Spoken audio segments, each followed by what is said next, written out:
மனிதர்களே, நீங்கள் உங்களையும் உங்களுக்கு முன்னிருந்தவர்களையும் படைத்த இறைவனையே வணங்குங்கள். அதனால் நீங்கள் இரையச்சமுடையவர்களாக ஆகலாம். அவனே பூமியை நீங்கள் வசிக்கும் இடமாகவும் வானத்தை ஒரு முகடாகவும் அமைத்து மேகத்திலிருந்து மழையை பொழிவித்து அதனை கொண்டு நீங்கள் புசிக்கக்கூடிய கனிவர்க்கங்களையும் உங்களுக்கு வெளியாக்குகின்றான். ஆகவே இவைகளை எல்லாம் நீங்கள் தெளிவாக அறிந்து கொண்டே அல்லாஹுவுக்கு எதனையும் இணையாக்காதீர்கள்.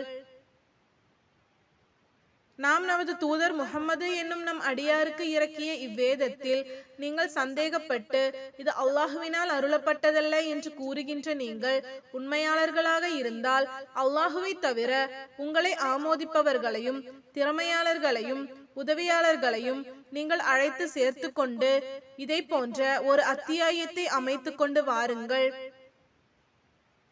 நீங்கள் அவ்விதம் கொண்டு வர இயலாது போனால் உங்களால் நிச்சயம் அவ்வாறு செய்ய முடியாது.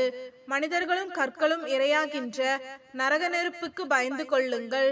அது நிராகரிப்பவர்களுக்கென தயார் செய்யப்பட்டுள்ளது.